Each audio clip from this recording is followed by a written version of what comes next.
Hi friends. Hello. Welcome back to my channel. ఈరోజు మనం ఈ వీడియోలో శ్రీకృష్ణుడికి ఎంతమంది భార్యలు, ఎంతమంది కుమారులు, అలాగే ఎవరు అనే విషయాన్ని తెలుసుకుందాం. బట్ అంతకన్నా ముందు మీకు ఇష్టమైన దేవుడి పేరుని కామెంట్ చేయండి.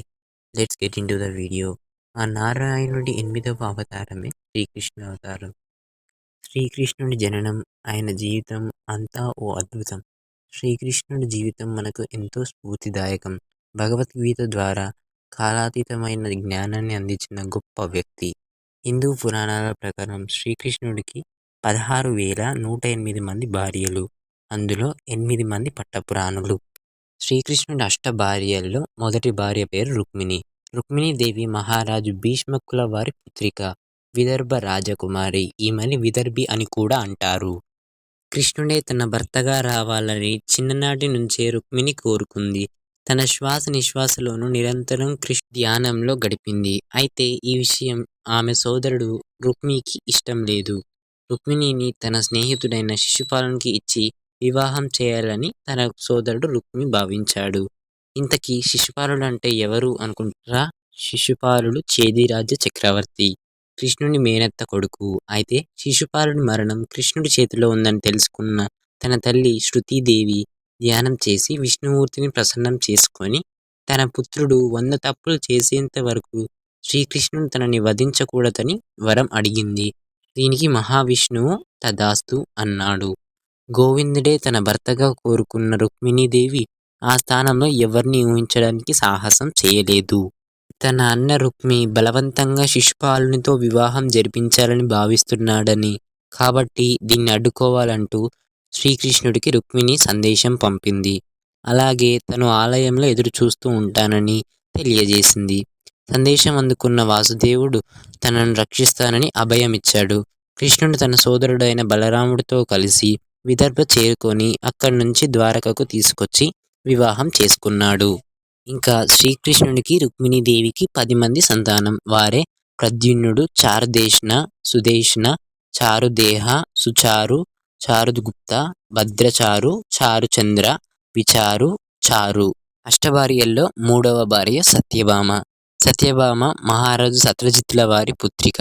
అయితే శ్రీకృష్ణుని 3వ భార్య అయిన సత్యభామ కథ, అలాగే 2వ భార్య అయిన జాంబవతి కథ ఒకదానికి ఒకటి ముడిపడి ఉంటుంది.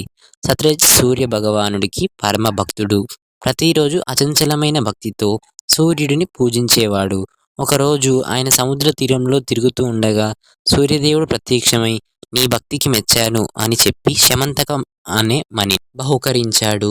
ఆ మణి ఎంతో శక్తి కలది. అది ఉన్న చోట శత్రుభయం ఉండదు, మంచి అదృష్టాన్ని కలిగిస్తుంది.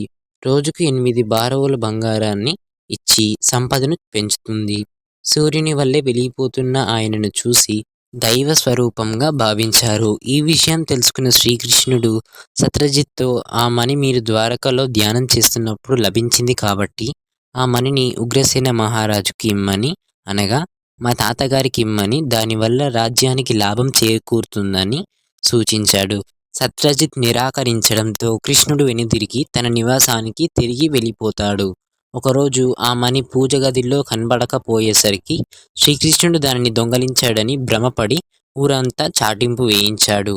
అయితే ఇక్కడే శ్రీకృష్ణుడి 2వ భార్య అయిన జాంబవతి కథ మొదలవుతుంది. రామాయణం నాటి జాంబవంతుడు కుమార్తె జాంబవతి. ఆ శమంతకమణిని జాంబవంతుడు తన పుత్రిక జాంబవతికి బహుమానంగా ఇచ్చాడు. ఆ శమంతకమణి జాంబవంతుడి దగ్గర ఉందని తెలుసుకున్న శ్రీకృష్ణుడు జాంబవంతుడి దగ్గరికి వెళ్ళి ఆ శమంతకమణిని తిరిగి ఇవ్వమని కోరాడు. కానీ ఆ మణిని నా కుమార్తె బహుకరించాను, దానిని నేను మీకు తిరిగివ్వలేనని జాంబవంతుడు బదులిస్తాడు. ఇక చేసేదేమీ లేక శ్రీకృష్ణుడు జాంబవంతుడితో యుద్ధం చేయవలసి వస్తుంది.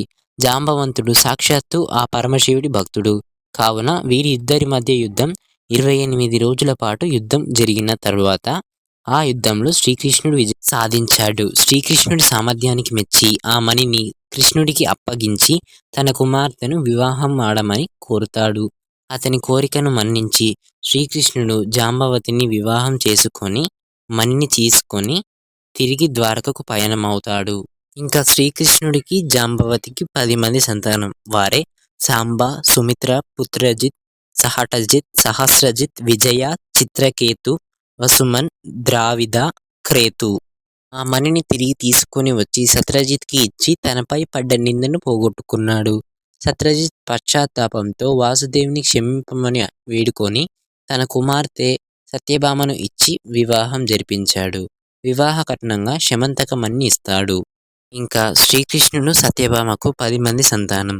వారే భాను, స్వభాను, సుభాను, బనుమాన్, ప్రభాను, అతిభాను, ప్రతిభాను, శ్రీభాను, బృహద్భాను, చంద్రభాను.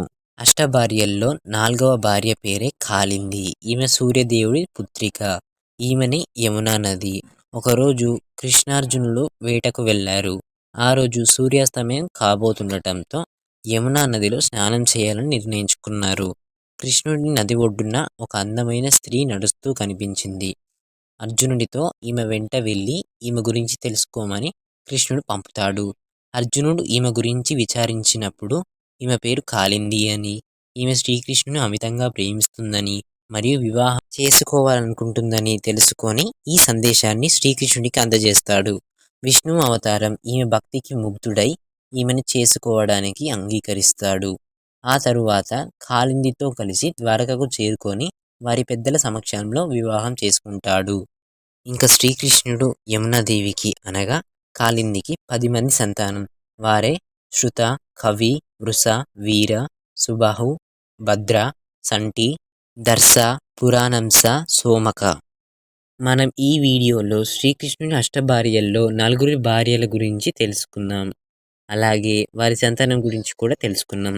మిగిలిన 16,104 మంది భార్యల గురించి పార్ట్ 2లో తెలుసుకుందాం. ఒకవేళ పార్ట్ 2 కావాలంటే పార్ట్ 2 అని కామెంట్ చేయండి. జై శ్రీకృష్ణ. Thanks for watching. మీకు కానీ వీడియో నచ్చినట్లయితే లైక్ చేయండి, షేర్ చేయండి, అలాగే కామెంట్ చేయండి.